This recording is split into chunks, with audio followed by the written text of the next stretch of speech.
6:02, and let's start our webinar as we prepare for the ACES Big Picture Move next fall.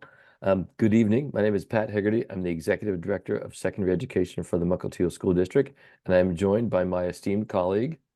Hi, I'm Blake Baird. I am the principal of ACES High School, and for this year anyway, the ALE Grad Alliance program, soon to be principal of Mukilteo Big Picture.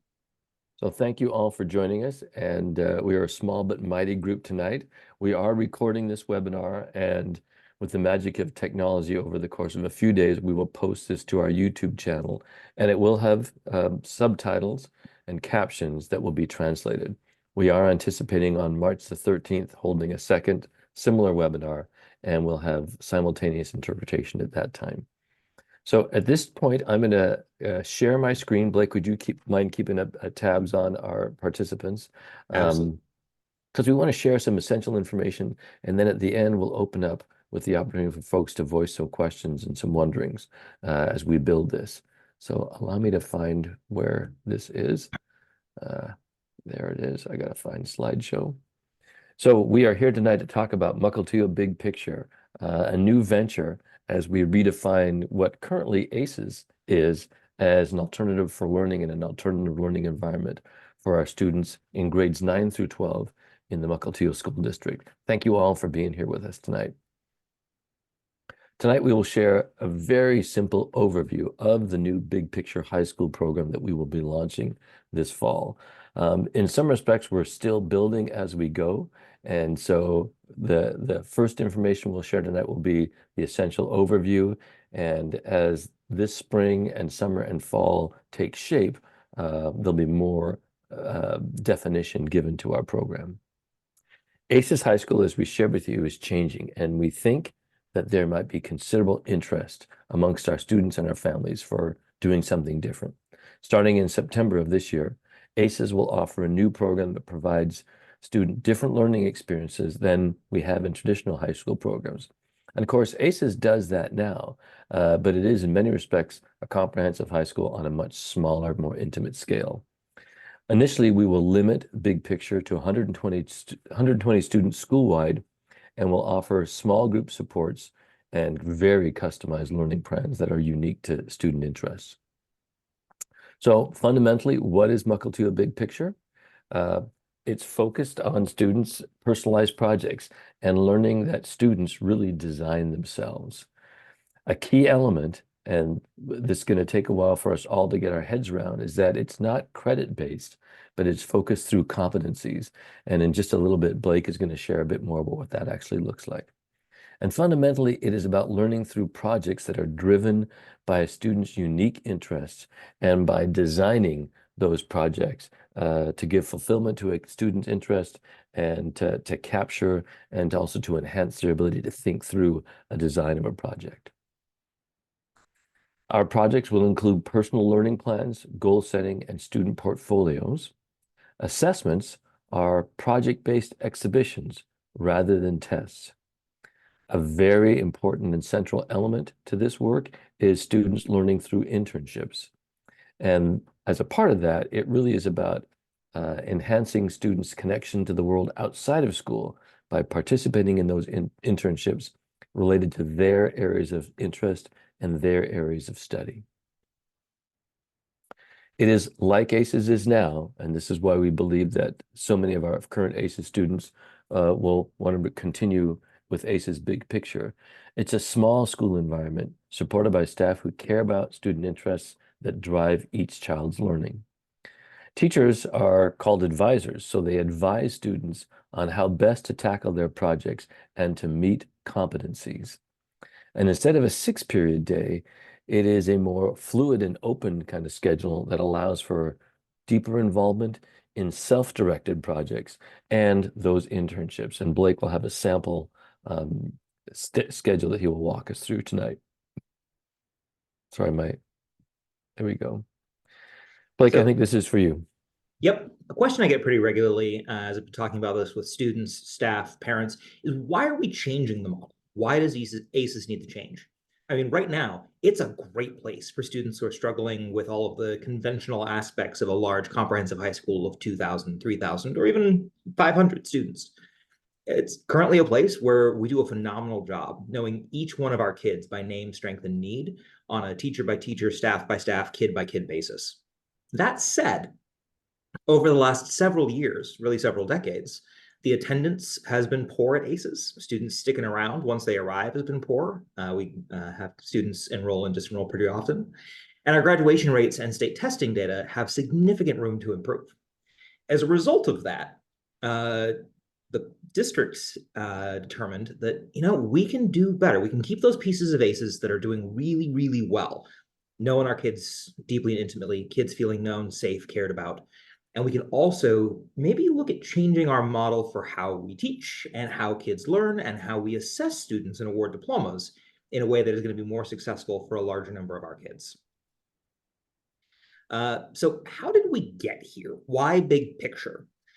If you go back a year to 2023, starting in about January, we formed the Mukilteo Alternatives Consultancy Team, which is a group of a handful of students, staff members from ACES, staff members from our comprehensive high schools, some district level administrators who came together and did a deep dive into best practices, what aspects of school are effective in other schools serving a similar population. We partnered with Continua Consulting LLC to bring some support to staff around multi-tiered systems of support. We surveyed and interviewed a number of staff, students, and community members, including former students, current students, folks who had considered being students but didn't end up enrolling, and investigated a large number of models. We also looked at what were the things getting in the way of students succeeding. For those that left ACES prior to graduation, what were the things that didn't work out? And the findings we found were mostly a sense of disconnect for students between this thing called school that I'm legally obligated to do, and I've been told my whole life is really important, and what I actually care about on a day-to-day basis. Other pieces that came up was a sense of, well, do these grades really actually match what I'm capable of? I know so much, but my grades don't reflect that. How do I make this work? And a number of students, particularly during the enrollment process that I would discover, had a sense of, what's the point? This isn't really going to contribute to my future. I'm not sure what comes next, but I don't have a significant amount of hope or sense of control in steering what my high school experience looks like during or after high school.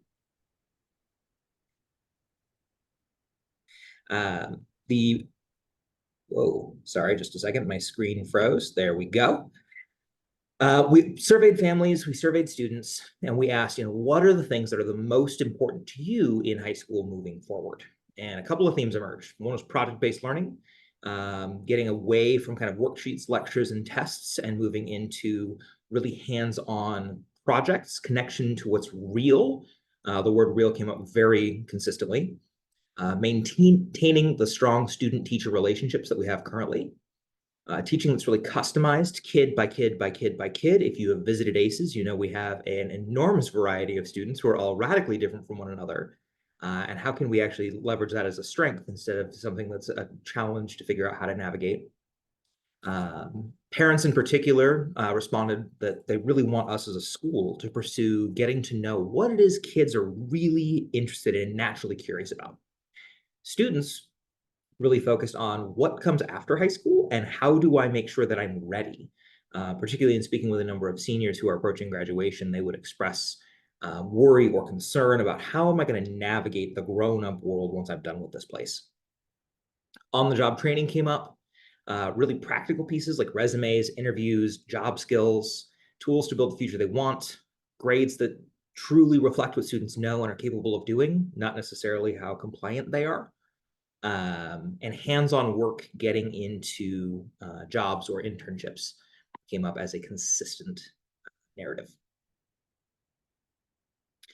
Polling staff, the themes that came up, a desire for students to re-engage their curiosity. So often in public education, students are very curious and ask a million questions. What's your favorite dinosaur? Why does the wind blow? Why is the sky blue? when they're small children. And then as we move towards and through adolescence, some of that natural curiosity burns away as we learn to do traditional school and just do what we're told and asked. And there was an interest in among staff, how do we reignite that curiosity and get kids excited about what they're learning? Trying to view school as a laboratory, a place where it's safe to experiment and to make mistakes as part of our learning. Um, Similar to staff or students and families, there was interest in real world experiences and figuring out how to navigate the world within students' communities. Wondering how do we take these things that our students talk to us about as we're getting to know them in our focus classes or in any of our classes, and really learning what our kids are super excited about or yearning for or wanting. And how do we get that here at school?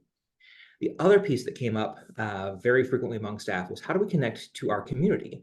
We exist presently as ACES High School in Everett, Washington, right kind of on the Everett-Mukilteo border off of Evergreen. And we're a great school, but we're not very connected to our community as a whole or to our neighbors. How can we really leverage the expertise of our neighbors in a way to support our kids? How can we move teachers into a place of constantly learning and growing themselves while also making sure we keep things small? One of the most consistent things that came up from every person I spoke with was ACES is small and that is precious. We need to make sure we maintain that in some form or fashion. From there, the consultancy team also examined Washington State's published 9 characteristics of high-performing schools, looked through that community input that I shared with you all just now, though at a much more granular level, looked at different models around the region, including folks out of state, looking at big picture, which is the model we landed on, looking at a traditional ALE model, looking at high-tech high, and then recommended a best fit to the staff as a whole and to the district. From where we landed on, big picture. Some of the key features of Big Picture really tie closely to the priorities of students, staff, families, and community members, specifically around really digging in to individual kids, kid by kid. What are they interested in? What brings them joy and excitement? How do we still demonstrate students are learning and capable of all the things the state says they need to be able to do by the time they graduate, while taking away some of the pieces that get in the way of kids' interest and excitement? So there are a number of distinguishing characteristics to the big picture experience, and certainly we focus on one student and their unique identity and interests and passions at a time. But amongst this list, as I had the experience of visiting one big picture school and then reading and learning with the staff, there are several other pieces that come to mind as telling. One, it features an advisory structure. And I mentioned this earlier where teachers, I was an English teacher by training. I would no longer be an English teacher. I would be an advisor to a student as they pursue their learning in multiple projects. I have a particular gift, I think, around teaching language arts, and I can help them with that aspect especially. But in general, I advise them in terms of their learning. The other piece is that learning through their interests, which encompasses the internships and project-based learning. So one of the high schools that we visited, I remember having a conversation with the principal about a student whose sole interest when she entered the school was around knitting. And she crafted her entire experience, at least at the outset, around knitting. Now, of course, she could not meet all of her competencies through that, and they had to move her off of that. But she plowed through knitting and expressed who she was and developed projects, engaged families, participated as a part of a school culture, was authentically assessed within the big picture construct by being able to pursue what really interested her. And it can be obviously anything that's fundamentally to an individual student's passion and interest. Family engagement is a huge part of this, which is why we wanted to get folks into this initial launch of this webinar and more. There's definitely a sense of a focused and vibrant and celebratory school culture that is a part of Big Picture because it celebrates what kids are individually fascinated by and uniquely interested in. The assessment, as I said, is authentic to the world that they seek and the world that they love and enjoy or are inspired by now. And there's a school organization that is lean in that principal, counselors, etc., serve as support people in those trenches as well, along with everybody else. Students get to serve as leaders within their schools. And with the internship, with the focus on interests and passions, it's almost a constant 4-year kind of reflection on post-secondary planning. For staff, it embodies really remarkable and considerable and ongoing professional development. So all of these pieces come together in a big picture to craft something that is truly quite different from what our current experience in our comprehensive high schools are, and in how we move students through their learning processes currently at ACES. One of the particularly striking differences at a big picture school rather than a comprehensive traditional high school is that we apply for a waiver from the state of Washington for credits for graduation and move towards something called competencies. In most schools, credits serve as a proxy or a rough indication of what students know and are able to do, but aren't quite dialed in on a kid by kid, standard by standard basis. In a big picture school and in many around the state, graduation and credit, or credit's kind of a funky term there, but graduation really and progress through school is measured by how well students do across 6 key areas: personal qualities, communication, quantitative or empirical reasoning, quantitative reasoning, social reasoning, and simply the skill of knowing how to learn. I'm going to talk about each in a little bit more depth on a slide by slide basis. Personal qualities. These are the pieces around getting just better as a person. How do I contribute to my own growth as a human being? How do I contribute to my community as a whole? What are the things that I can do to demonstrate respect, empathy for others, to get to know myself, my community, and support the world around me to improve our world, whether that be at a personal level, a relationship level, or simply civic engagement? Communication. One of the most important skills that you have in all of life is how do we communicate with other people? As I'm sure you've experienced in your personal life, those who are watching this now, one of the most common sources of conflict and strife as human beings is in miscommunication or misunderstanding between one another. And so students work to develop their abilities to communicate orally, in writing, through visual media. This is the most closely tied of the competencies to what is traditionally known as English language arts, though it certainly applies across traditional subject areas. Empirical reasoning. This is really students looking at how can I prove something? How do I reason? How do I take a bunch of information that I'm given that I know to be true or that I found through experimentation and draw a conclusion based on that, or a model, an idea for how the world works so I can make predictions with it? This is most closely linked to what is traditionally known as science classes. Quantitative reasoning, the idea around how do I use numbers to understand, measure, compare, or represent what's going on around me, whether that's at an internship really studying cars where you can get through advanced calculus with gear ratios and how motors work, or whether that's planning out a bakery order in the morning. Students really dive into the math of the world around them, less in the abstract textbook sense, but really in how does this world function and how to make sense of it. Social reasoning is the idea of students really diving into understanding the perspectives of others. How do actions influence others? How do intent and impact align or misalign? What are the things that cause shifts in society at large, whether that's ethics, whether that's socio-political systems, whether that's cultures? This is most closely aligned with what in most schools we call social studies.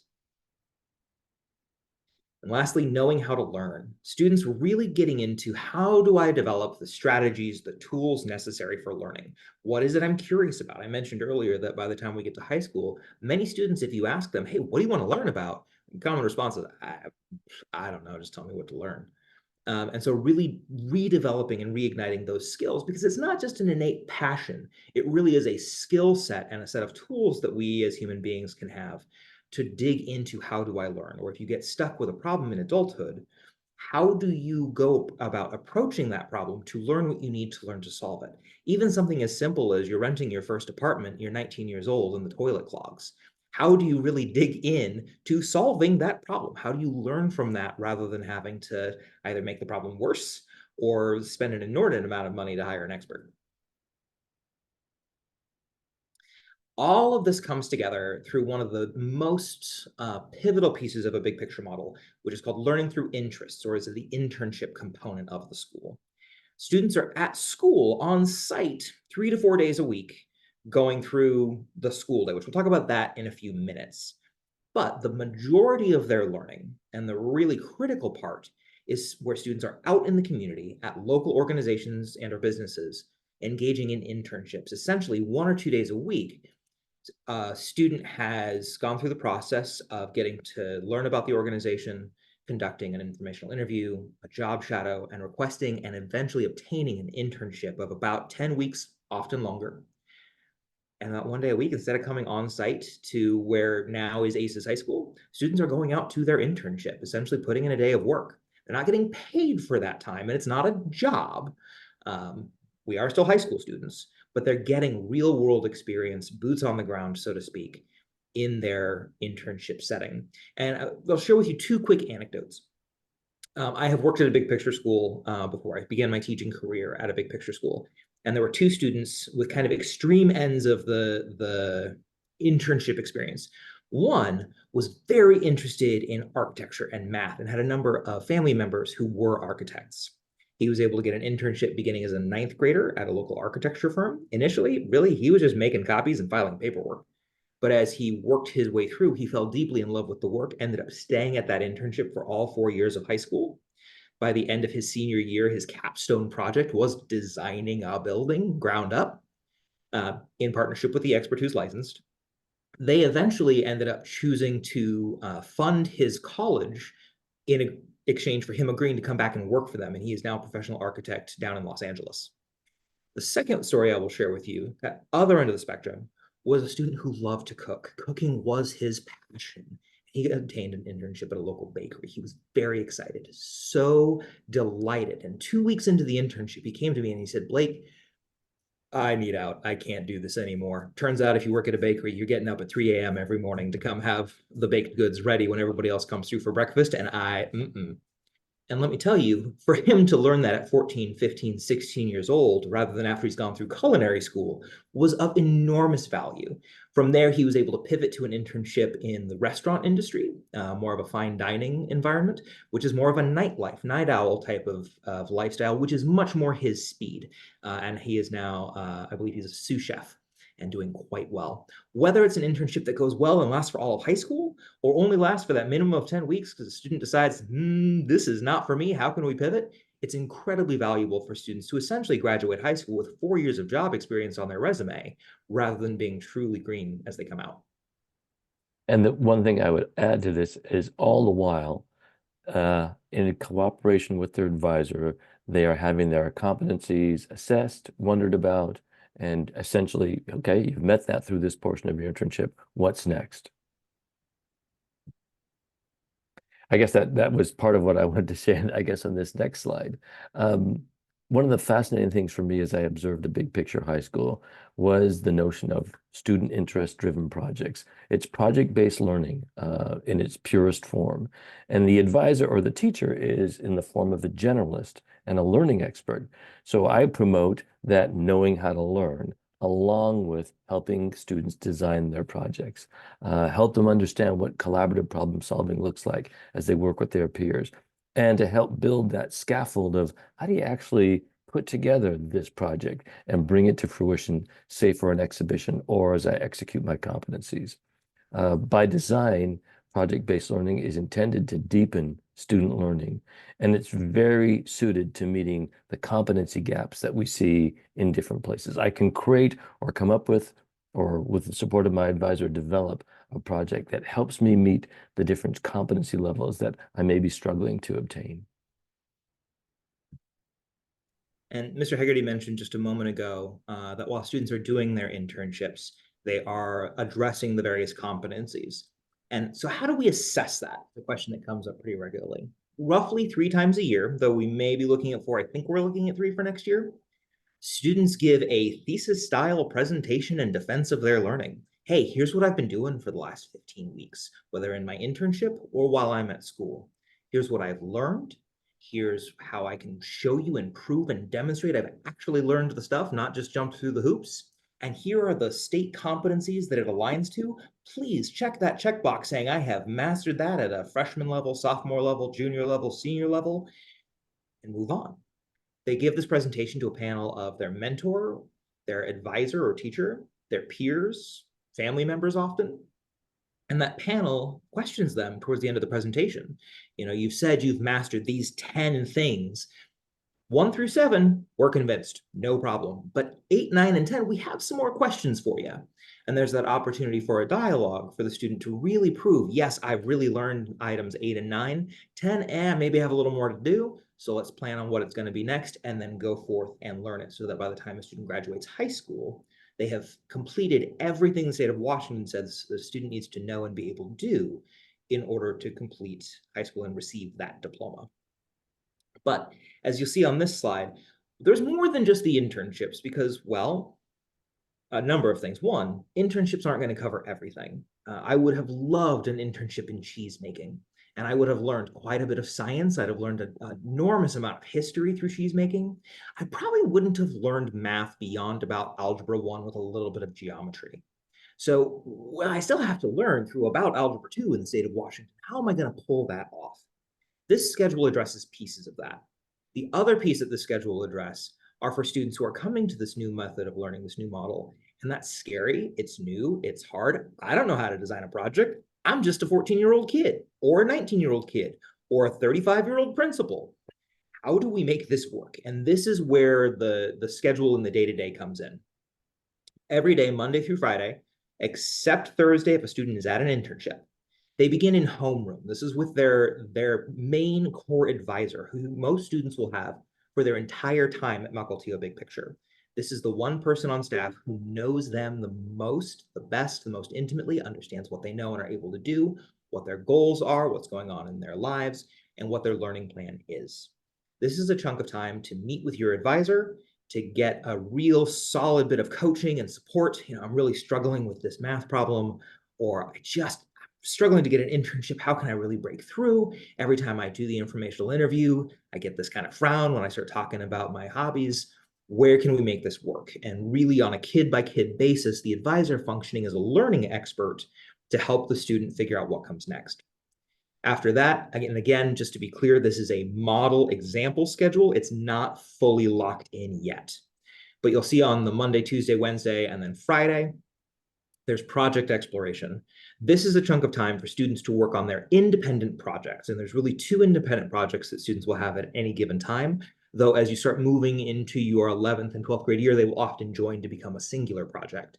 This is something that's purely a passion project, something that's just really interesting to you, whether that's working on a mixtape, working on your car, working on cheese making, and your project from your internship. But you're on site at school to have access to all of the teachers we have on staff, from the math expert to the English expert to the science expert to the career and tech ed expert, to get their help and support as you're working through that project and demonstrating competencies.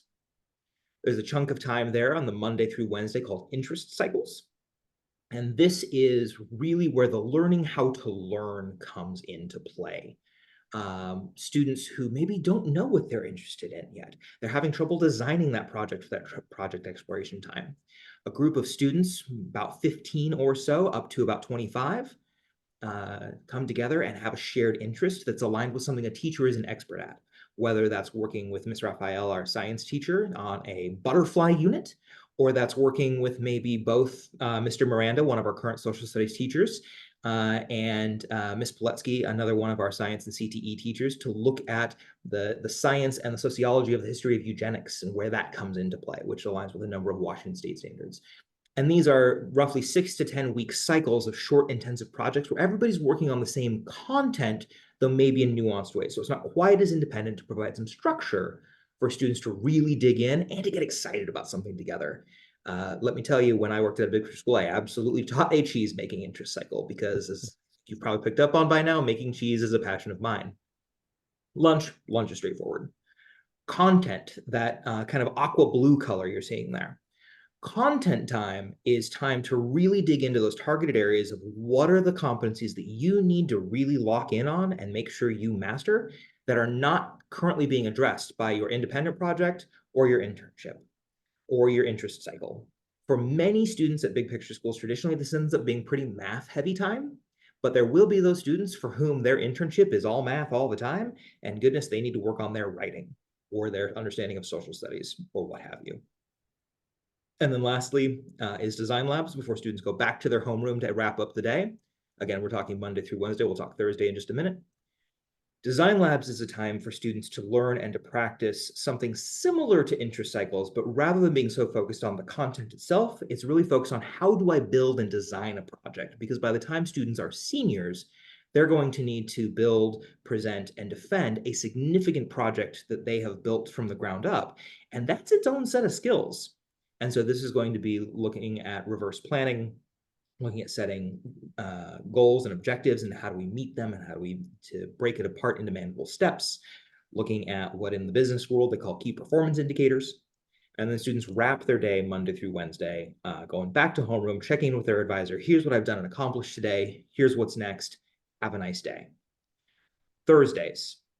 For the first several weeks of the school year, students follow what's on the screen in front of you, where they start in their homeroom.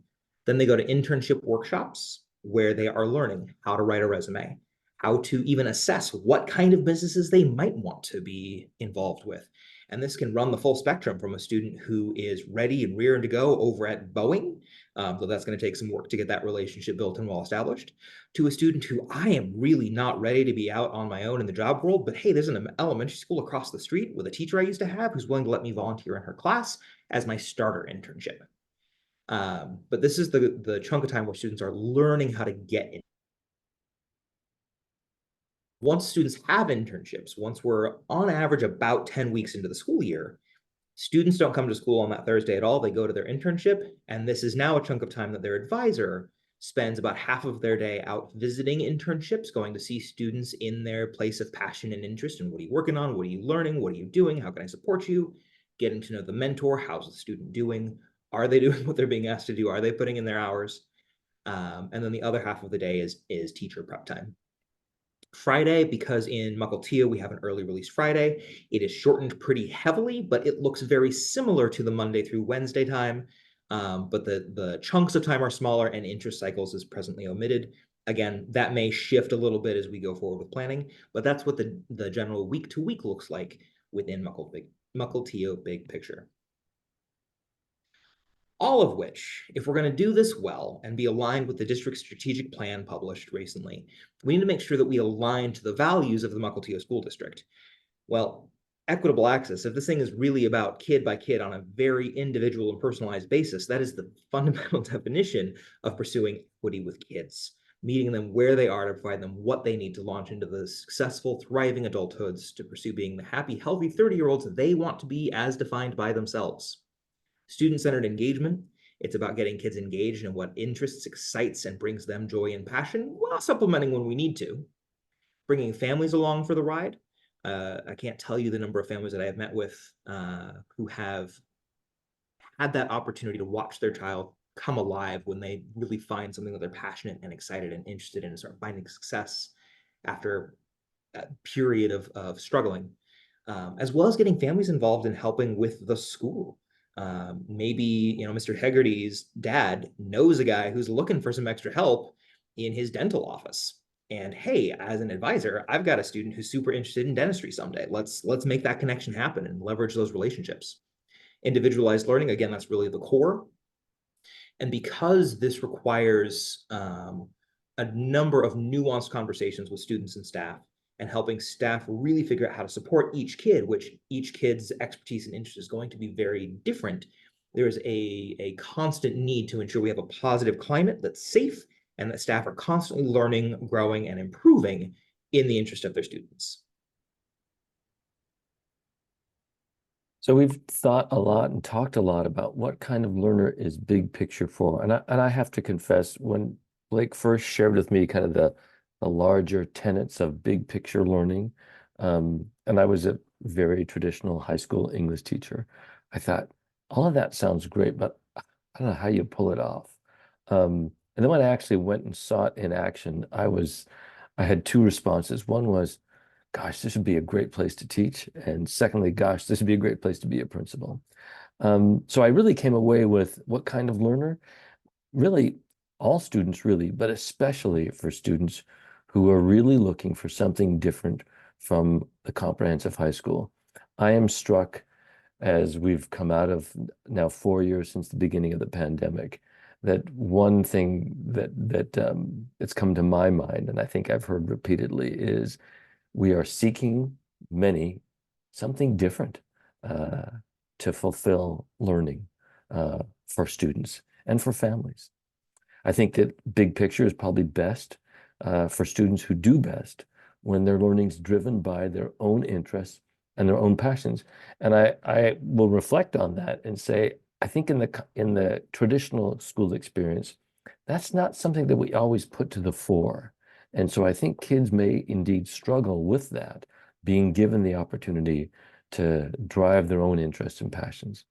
I think big picture is especially good for students who really fit or feel at promise in a smaller, connected, and more supportive community. It's not that our comprehensive high schools are not supportive, nor would I suggest for a moment that as principals we don't strive for that. But when I visited ACES and spent time there and heard their students speak about their experience, that idea of fitting in an intimate community where one feels supported, that's a key thing. And then also, I think big picture is ideally suited for students who especially are ready to be drivers of their own learning. Again, I don't think in the traditional schoolhouse we encourage that deeply. And so that may be a stretch for some students, but our goal in big picture is to really kind of enhance the student's ability to be the driver of their own learning and then ultimately their futures. So some common questions that come up as we're getting towards the end of our pre-prepared remarks before we get into a Q&A.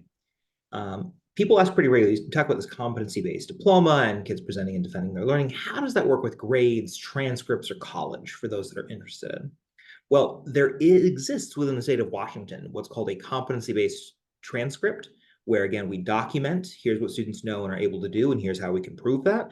And then the state allows us to award a diploma with that with a waiver from state credit requirements. In order to pull that off, we are required to have a procedure in place to translate between a big picture competency-based transcript and a more traditional transcript. So students that might currently be juniors entering into the big picture model in their senior year, I've already got 20 credits to my name. Do those just not apply anymore? No, not at all. We translate based on the courses you've taken and the classes you've earned. What competencies do those align with that we can assume or presume that you are competent and capable at? And then where do we still need to fill in to get you to graduation? The other piece around that, the question that comes up around post-secondary education that I, pardon, want to share with you is that the Washington State Council of University Presidents, so all of the publicly funded schools presidents in the state of Washington came together and published a letter 2 years ago in which they declared that they are eager to pursue having students in their programs with competency-based diplomas. They find it to be more useful in their understanding of placing students within classes at the university level because it's not just a GPA, it's, hey, here are all of the things this particular child, or at that point, young adult, knows and is able to do and what they're ready for. I will also share with you that in surveying other big picture schools around the country, there is a single private school in Tennessee that we have found that is not interested in competency-based graduates. And other than that, there is not a university or college we have found that is not ready and eager to accept students with this kind of education. So if you want to send your child to Mukilteo Big Picture, what are the expectations for you, the family? Well, frankly, they're not all that different for the most part from what they would be at any school. Support your child at home. Ask them questions. Even if you don't know the thing that they're learning, maybe math was a particularly traumatic experience for you, as I often hear from parents. Instead of saying to your child when they come and ask you for help, I don't know, math was terrible, and cultivating that, work with your kids to ask them questions. What are you learning? I'm not sure. How could you figure that out? To really help them build that skill of learning how to learn. Communicating with the mentor and the advisor of your child. They're going to have that one teacher who is their go-to most reliable person, and they're going to have their internship mentor and talking to them periodically. Hey, something came up at home. Here's what's going on. Just want you to have the heads up so you can support my child better. What can I do at home? And maybe the mentor or the advisor has some thoughts for you on things that they could really use as we come together as a team. Because at the end of the day, trusted adults are one of the greatest predictors of success and well-being among kids. And if those trusted adults are aligned and collaborating and connecting, all the better for our students. Student exhibitions. These are 3, possibly 4 times a year. This is where your child is giving that presentation in defense of their learning. To the extent possible, please come and participate. Be a panelist on your own child's presentation. Let them show you this thing that they're passionate about, proud of, and have accomplished after weeks or months of work. And honestly, sit in on some other students' exhibitions. Learn and support our school. You have expertise as a family member and a member of our community that you bring to the school every time you walk in that front door. Yes, your primary responsibility is to your child, no doubt about it. But you have expertise that no one else in the building has on something somewhere, and we could really benefit from that. And then in terms of really just the compliance with state law piece, please report when your student's going to be absent. Call in, let us know that they're out sick or going to be on vacation or whatever it is so that we can make sure we're supporting your child, because showing up and being there is so critical that we need to know when they're not there what's going on so we can support them when they return. Other questions that come up pretty regularly. Well, what about athletics? Can my kid still play sports? Yes. So long as your child is eligible to compete in what would be their kind of neighborhood home school, Kamiak or Mariner here in Mukilteo, they can participate in sports. We will also have clubs and after hours activities at Mukilteo Big Picture. And students are able to participate in school events that occur after the school day at their home school. Other questions that come up pretty regularly. Cool, it's an internship-based high school. So you've got internships ready and waiting for my kid, right? Nope. We have the tools, we have the resources, we have the support to help your child pursue and acquire their own internship. But each student is required to pursue and acquire their own internship to really take fundamental ownership of that process. Students do still have to take state testing. All of the state graduation requirements, other than the credits themselves, still apply. High School and Beyond Plan, SBAC, etc. And a student that graduates with Mukilteo Big Picture graduates with us. We have our own ceremony, and it is intimate and phenomenal. I would add one thing to that first bullet, and that is another unique aspect of the Big Picture High School is that there is a staff member who is dedicated to helping coordinate internships for students. So it's not like they're, left entirely on their own. There's structures through their advisor, there's elements within their classes, but also one staff member who helps coordinate and support throughout for all students. Is this the thing I can kind of dip my toe in and try? Not really. The program works best with students completing their entire high school career with Big Picture. So ideally, if you come to Big Picture, you're spending the rest of your high school career with us. Obviously, there are exceptions to that. Somebody moves, a significant life circumstance changes. Absolutely. But the model is fundamentally designed to be a 4-year program that takes students from I've never had to design my own learning before to I am rip roaring and ready to go to launch into moving and shaking the minute I graduate high school. And that takes time and significant investment on the part of the staff and on the part of the student. And to show up for only a short period of time doesn't tend to work very well. Okay, so we're shifting to big picture. So what about the ACES students that are currently there? Students who are currently at ACES will have 3 options. They can transition with us to big picture, even if they're in their senior year and need to come back for a 5th year. That's no problem. We are ready to go. We got you covered. Though our goal is eventually to primarily focus on freshmen through senior year career, we have a transition stage that we're working on. Students will also have the option, if big picture is just really not for them and they really just want to stick with the standard, go to math, go to science, go to English, go to social studies, they can go back to their home high school, Kamiak or Mariner. That option to make that transition back there will exist through this summer transition. Or let's say you're a student who maybe you are at the end of your senior year, you're missing 1 credit. It's kind of why you came to ACES, was to catch up. And you just need that little bit more. And I don't want to have to start a whole new program or go back to my school. Can I just work on that 1 last credit? Yes. We will have an ALE option that we're going to talk more about in the coming days, weeks, and months to provide students the opportunity to essentially engage in a sort of a pure credit recovery program, as mentioned in that last bullet, to get that last little bit they need to get over the hurdle. I do not typically recommend that model for an entire high school education because it is largely independent work with then support of a teacher, which for completing all of high school doesn't tend to work well for most adolescent brains. And Blake, would you review ALE for our audience? Yes, thank you. ALE stands for Alternative Learning Experiences, which is a categorization of schools in the state of Washington that allows students significantly more flexibility with where they do their learning and at what pace they do their learning. There's a significantly larger reporting requirement, and students are required to make progress on a monthly basis to maintain enrollment. But because of the flexibility, students can come in 1 day a week or more if they need additional help, check in with their teacher, but otherwise just kind of move and boogie on their own. And as soon as they finish, be done. Some important dates. So we're planning to have applications ready to go next Monday, March 4th. There could be a couple of day delay on that. And if you are just chomping at the bit, ready to get that application in, and it's not in your inbox or on the website on March 4th, you're welcome to give us a call or shoot us an email. We'll get back to you really quickly. But priority applications are due by April 1st. And that is not an April Fool's joke. That is simply the first day of April as far as this is concerned. And those will be hard copy or online. We'll have both options available for you.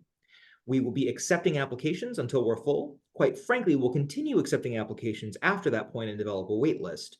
But we are capped at 120 students enrolled for the year. So if you're interested in getting enrolled at Mukilteo Big Picture, get that application in post haste. We will have our computer distribution for students that need that in August, as well as an orientation the week prior to classes beginning, because this is a very different way of doing high school. So it's important that we make sure we've got that ready to go.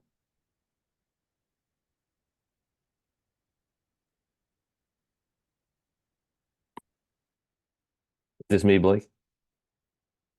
This one's you, Pat. Sorry. So I want to piggyback. So we are eager to get our application form launched on March the 4th. And when we get off of this slide deck, I'll show you the website that you can go to find that. We're likely to send it out actually in the same Parent Square announcement format that we did to alert people to the launch and to this presentation. It also is going to be a part of repeated through our social media links, whether it's Facebook, Twitter, etc. And we're going to continue to send multiple reminders throughout this spring. We're eager. We recognize this is new. It is quite different.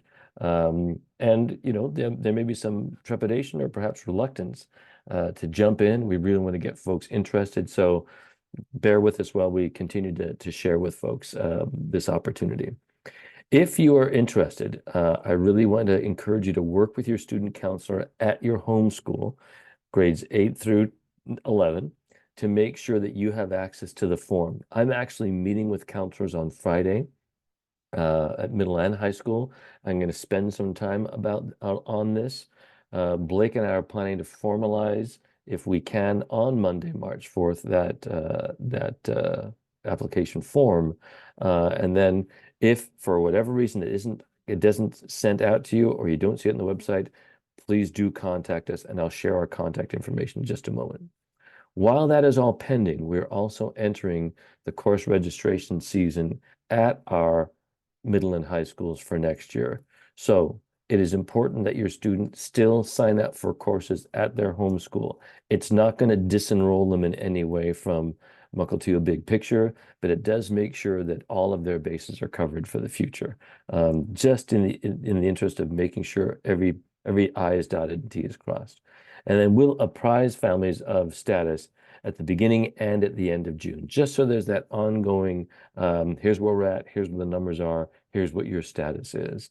You know, in some respects, it's somewhat of an unknown for us because we're launching this and it's brand new.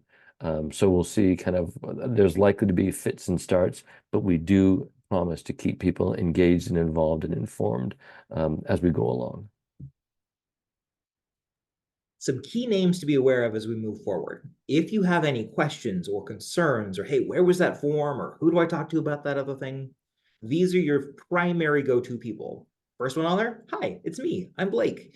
I am the principal of ACES High School presently. There's my direct line to my office. You can also find my contact information on the ACES High School website if you want to email me, and maybe talking on the phone's not quite your thing.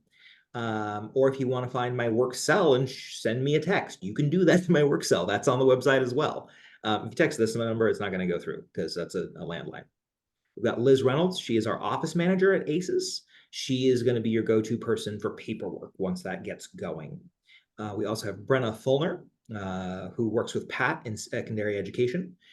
She can answer your questions really about sort of the whole of secondary education, whether that's Mariner, Kamiak, ALE, Mukilteo Big Picture. That's really her area of expertise. And Jennifer DeSanto is the ACE's main lead counselor right now. And she is your go-to person for understanding graduation pathways, credits, and the like. Or just you couldn't get a hold of myself, Liz, or Brenna, and you're just eager to talk to somebody right away, give Jennifer a call. She's wonderful and super supportive. Okay, we're going to now launch questions, and we'd like to do it through the Q&A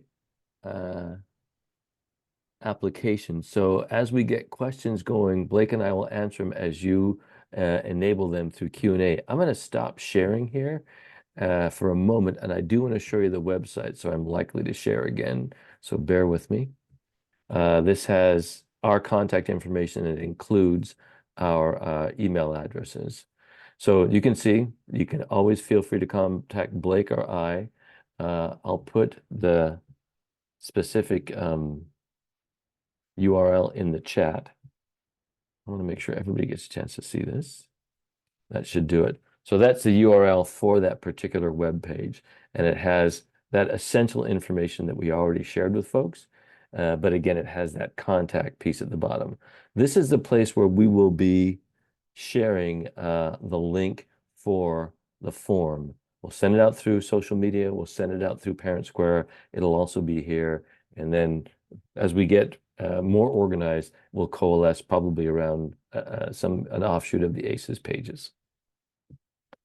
Okay, I see a question in the chat, and it is, will there be an option to tour or visit ACES this spring? Sorry if I answered this and I missed it. No, Julie, we did not answer this. A great question.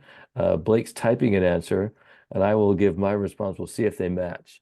So we have scheduled that webinar for March 13th, and Blake and I are absolutely committed to making sure we have an in-person option for folks to come and visit, hear information, see ACES sometime this spring. We haven't set a date for that yet. Blake, did we align on that? We aligned on that nearly perfectly. We're going to have in-person information sessions, at least one, probably more, that will be on site at the ACES campus with several of the ACES staff present for folks to come in, meet and greet, have some Q&A, a little bit more of a conversation style than this webinar. All right. Thank you, Julie. Other questions for us tonight?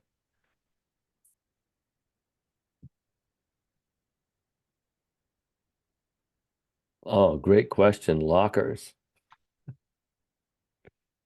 Blake, what can you say about lockers? There are no lockers at ACES High School other than in the gym for when you're changing into sweaty clothes or clean clothes to go work out. ACES simply doesn't have them. And neither will Mukilteo Big Picture. That said, if you have something that you need to store, we'll figure out a way to make that work. We have students every day who need to store their skateboard because it's how they get to or from school in a safe, secure environment. Or you may have a project you're working on that's deeply precious to you, and we will make sure that we have that available as a place to keep it safe.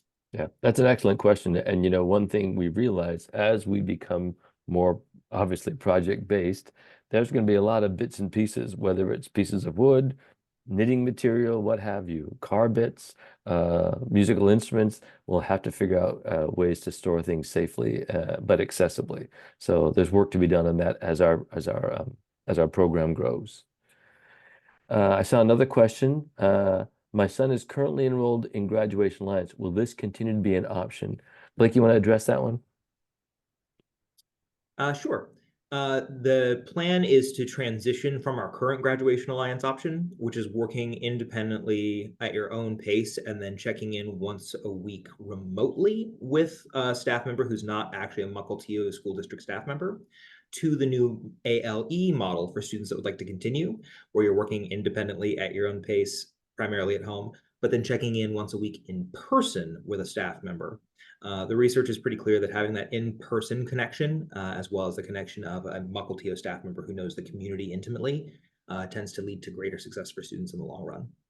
And I would add that in-person check-in comes with a high degree of flexibility in terms of when it might take place, under what circumstances, etc. Question, is PE mandatory? I didn't Uh, see a PE slot there. No, there's not a PE slot there. There are state standards and competencies that are related to PE that you're still required to demonstrate or related to health. But in terms of having a standalone PE class, no, not necessarily. Though there will very likely be several of those interest cycle projects that are related to physical education, sports, what have you. So in those interest cycles, am I right, Blake, that I'm thinking back to our experience of a school that we visited, where periodically students identify things they'd love to learn that are not formally offered, and they mesh them with things that staff love to teach. So conceivably, there could be a lot of interest in yoga, and a staff member who is eager to do that on behalf of kids. Students could then choose to take that interest cycle in yoga and then work on their competencies through that. Absolutely. So there's a fluidity and a kind of an organicness that's definitely different from the comprehensive high school experience that most of us are probably have been accustomed to.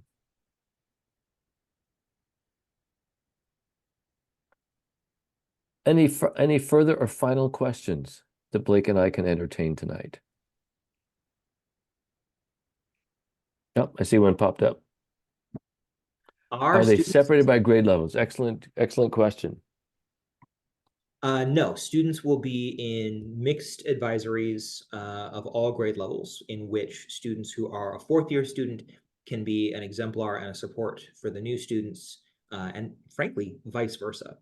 Um, you will still have a grade level associated with you in most big picture schools rather than being freshman, sophomore, junior, senior. It's 101, 201, 301, 401, or first, second, third, and fourth year. And there will be different levels of performance required to earn competency at each grade level. But within your courses, it will be not dissimilar from how ACES currently operates, where everybody's there getting what they need based on where they are, which actually ties in nicely to the next question of, is that mean it's all based on development or level of need? Yes. The goal is to meet each student where they are at right now, regardless of what chronological age or grade level they're in, and to help them progress and move forward.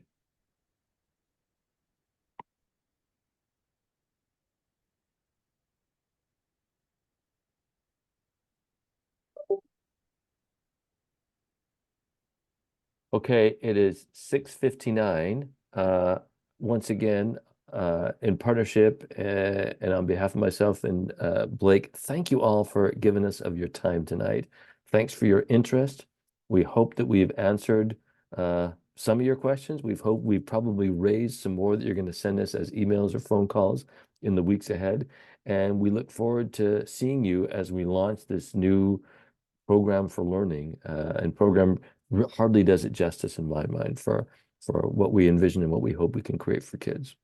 Blake, any final last comment from you? Just that if you have any interest or curiosity, please don't hesitate to reach out. I can't wait to speak with each of you individually or in groups. And I'm so excited for this messy thing called authentic learning that's coming our way. All right. Hey, thank you all and good night. Take care.